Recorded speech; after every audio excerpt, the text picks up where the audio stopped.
The Clone Wars were a time of chaos and conflict, a galactic struggle that drew the Republic and the Separatists into a massive war. Jedi Knights and Sith Lords played their parts in a drama that determined the fate of the galaxy. But what if, in the midst of this conflict, an ancient force from the dark corners of history returned? The native Sith, descendants of the original Sith species, emerging as shadows from the forgotten recesses of the galaxy, would reshape the war in ways unimaginable. Long before the Sith Order became synonymous with fallen Jedi who embraced the dark side, there existed a species native to Korriban and Zyast. These red-skinned beings, steeped in the dark side, were among the first to wield it as a source of power. Over time, they intermingled with exiled dark Jedi, and the Sith Order as we know it was born. However, many believed the pure-blooded Sith to be extinct, wiped out by millennia of war, the passage of time, and the dominion of the human Sith Lords who rose to prominence. But what if they had survived, hidden in the farthest reaches of space, biding their time? During the Clone Wars, the galaxy was already rife with paranoia, mistrust, and betrayal. The Jedi were stretched thin, struggling to maintain order while fighting a war that eroded the Republic's principles. In this environment, the native Sith would have had the perfect opportunity to reemerge, not as a unified empire but as shadows. They would be infiltrators and assassins, working in the darkness to manipulate both the Jedi and the Sith Order of Darth Sidious. The native Sith, unlike their human successors, would have little interest in political power or grandiose displays of might. Their culture, steeped in ancient rituals and a more primal connection to the dark side, would drive them toward a different goal: the utter destruction of both Jedi and Sith, whom they would view as defilers of their heritage. They would seek vengeance for millennia of perceived betrayal and loss, their hatred burning like a furnace. Their attacks would be surgical and devastating, leaving both sides of the war reeling. The first sign of their return would likely go unnoticed by most. Jedi and clones disappearing on obscure outer rim worlds could be chalked up to the dangers of the war. Separatist leaders would be found dead under mysterious circumstances, their bodies bearing strange marks, as if etched by ancient symbols of power. Even Darth Sidious, cloaked in his arrogance and cunning, might sense something was amiss but dismiss it as irrelevant. A grave mistake. The Sith shadows would use their ancient knowledge of the Force to mask their presence. They would slip through the currents of the dark side like phantoms, their movements undetectable by even the most attuned Jedi.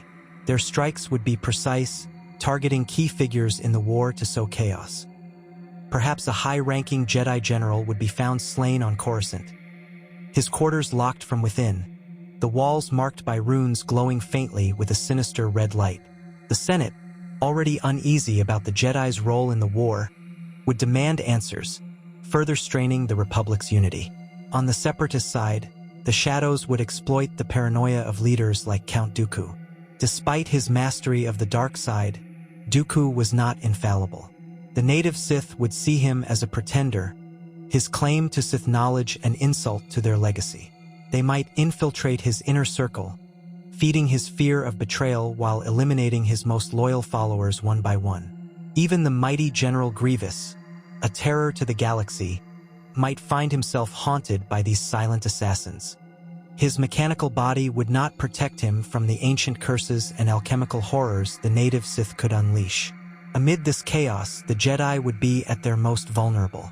With the dark side clouding everything and their forces spread thin, they would struggle to comprehend the new threat. Their archives, vast as they were, would offer little information on the pure-blooded Sith, whose existence had faded into myth. Masters like Yoda and Mace Windu might sense the old and alien nature of this darkness, but without concrete evidence, they could do little but react to its symptoms. The Shadows would not seek open war, for they were not an army but a force of annihilation. Their tactics would revolve around destabilization, turning allies against each other, dismantling key operations, and eroding trust within both factions. They might, for example, plant evidence implicating the Jedi in attacks on Republic bases, deepening the Senate's distrust. Or they could sabotage separatist fleets, leaving the blame to fall on rival factions within the Confederacy. However, as the war dragged on, their actions would draw attention. Darth Sidious, ever the manipulator, might attempt to co-opt the native Sith for his own purposes. His hubris would blind him to the danger they posed. In his mind, he was the ultimate master of the dark side, and these remnants of a bygone era were nothing more than tools to be used. But the native Sith would not bow to a mere human. Their hatred of him and all he represented would burn too fiercely. This conflict would culminate in a confrontation between the Sith Order and their native predecessors. Sidious might send Dooku or even Anakin Skywalker, his future apprentice, to confront them. Yet the native Sith, masters of deception and ancient sorcery, would not be easily overcome. They might lure their enemies into traps, using the very environment against them. Anakin, driven by his own growing darkness, could find himself tested in ways he had never imagined. The shadows would exploit his fear and anger, feeding the very flaws that would eventually lead to his fall. Meanwhile, the Jedi would face their own challenges. Their attempts to understand and counter the native Sith would force them to confront the limitations of their knowledge. They might unearth forgotten holocrons or seek out reclusive scholars, but every answer would lead to more questions. For the Jedi, the return of the native Sith would be a stark reminder of their own failings, their arrogance in believing they had eradicated the dark side's ancient roots. As the war reached its climax, the shadows would become bolder. The destruction they left in their wake would force the Republic and the Separatists to take drastic measures. Perhaps a temporary truce would be called to address the greater threat, though such an alliance would be fraught with tension. Sidious, ever the schemer, might use this opportunity to tighten his grip on power, manipulating events to ensure the survival of his empire-to-be. Yet the native Sith would not be content to fade away. Their ultimate goal would be the collapse of all factions, paving the way for their resurgence as the galaxy's true masters of the dark side. Their attacks on Coruscant would grow more audacious, targeting the Senate itself. They would use their ancient sorcery to corrupt the Force in key locations, creating nexuses of dark power that could destabilize the Republic's core worlds. The Jedi Temple, long a bastion of light, might even fall under siege, its defenders pushed to their limits by foes they could barely comprehend. Even as the shadows advanced, their presence would serve as a grim warning of the dangers of hubris. The galaxy had long believed the native Sith to be extinct, their threat consigned to history. But their return would show that the past could never truly be forgotten. In their vengeance, the native Sith would become a force of reckoning, a reminder that the dark side was as eternal as the stars themselves. As the Clone Wars raged on, the emerging shadows of the native Sith would reveal a terrifying truth. This was no scattered remnant of a lost species. It was a cult driven by a singular and unyielding purpose. United in their belief of vengeance and purity, they acted not merely as assassins or infiltrators, but as devotees to an ancient cause. Their unity stemmed from something far darker, far older than even the Jedi or Sith of the modern age could grasp. At the head of this cult, unseen but palpably felt, was the essence of Tenebrae reborn, a shadow guiding shadows, a whisper directing the storm. Tenebrae, known in life as the Sith Emperor who had long ago ascended beyond the limitations of physical form, was thought to have been destroyed. But what if remnants of his consciousness, fractured and ancient, endured within the dark side? These fragments, lost but potent, could have coalesced in the forgotten corners of the galaxy, drawing the last vestiges of the native Sith to him like moths to flame. He would not need a corporeal body to exert his influence. His mere presence as a shadow of the Force would suffice. From this intangible existence, Tenebrae could guide his cult, manipulating their hatred and ancient grievances to further his designs.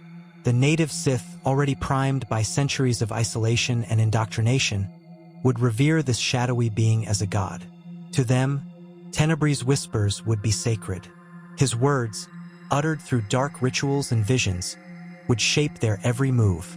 The cult would believe they were fulfilling the will of a true Sith, one untainted by the corruption of the Jedi or the human pretenders who claimed the Sith mantle.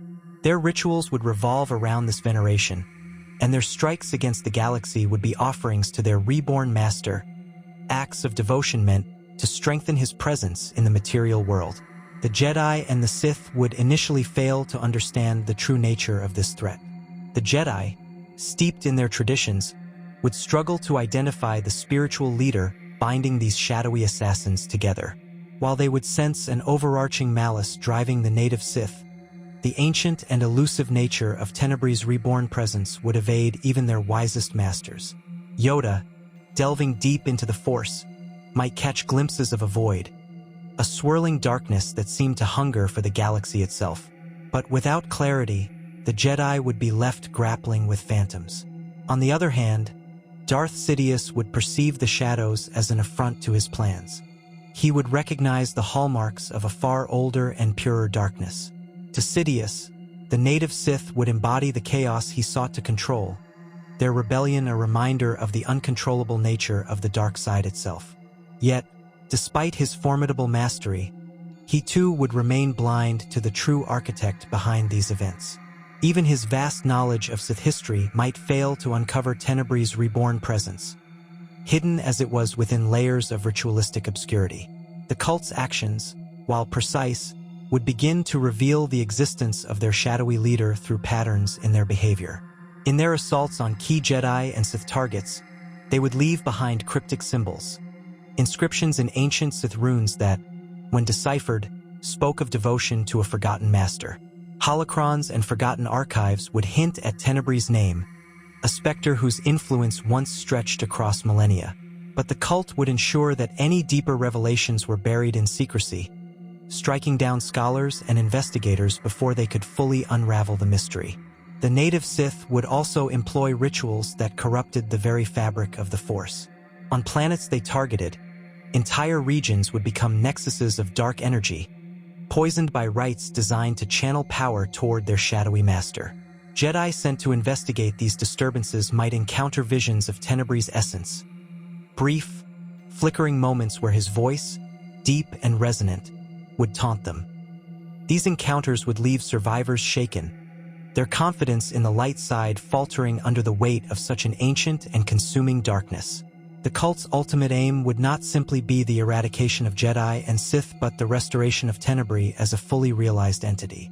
Every assassination, every act of sabotage would be part of a larger ritual, a galaxy-wide invocation to bring their shadowy leader back into full power. In their eyes, the Clone Wars were merely a distraction, a fleeting conflict that would crumble in the wake of their master's ascension.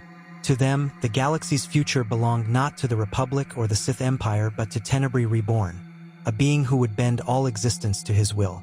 As the war progressed, whispers of the cult and its mysterious leader would begin to sow fear among both factions. Jedi Knights, attuned to the Force, would find themselves plagued by nightmares of a suffocating darkness. Clones, bred for obedience, would falter in battle against the shadows, their resolve breaking under the weight of an inexplicable terror. Even separatist droids, immune to fear, would face inexplicable malfunctions in the presence of the cult's rituals, their circuits fried by pulses of dark side energy. Darth Sidious, ever the schemer, might attempt to exploit the cult, believing he could twist their fanaticism to serve his own ends. He might send emissaries to parley, offering them the galaxy in exchange for their allegiance. But Tenebrae's presence, even as a shadow, would tolerate no rival. The cult would see Sidious for what he was, a false Sith, a usurper whose ambitions were laughable compared to their master's vision. Any overtures from Sidious would be met with brutal rejection, his agents sent back to him broken and mutilated, their minds shattered by Tenebrae's whispered power. As the Clone Wars neared their climax, the cult's activities would force a reckoning. Their strikes on Coruscant would grow bolder, aimed at destabilizing the Republic's very core. Senate chambers might fall under siege, with senators disappearing or turning up dead in ritualistic displays. The Jedi Temple itself could become a target, with its defenders pushed to the brink as they faced an enemy that defied all understanding. Amid this chaos, the full weight of Tenebrae's return would begin to dawn on the galaxy. The final act of the native Sith cult would revolve around a grand ritual to fully manifest Tenebrae's essence. This act, spanning multiple worlds and involving the deaths of countless innocents, would be the culmination of their shadowy campaign. Jedi and Sith alike would be drawn into the conflict, their mutual hatred set aside, if only briefly, to confront the greater threat. But Tenebrae, ever the master manipulator, would use this unity against them, exploiting their divisions to further his rebirth. In the end, whether the cult succeeded or not would depend on the galaxy's ability to overcome its fractured state. The Jedi, the Sith, and the countless beings caught in the crossfire of the Clone Wars would face a choice: to fight for their survival as one or to fall divided before the shadow of Tenebrae reborn. His presence, even in failure, would leave an indelible mark, a reminder that the past is never truly gone, and that the darkest shadows often come from within.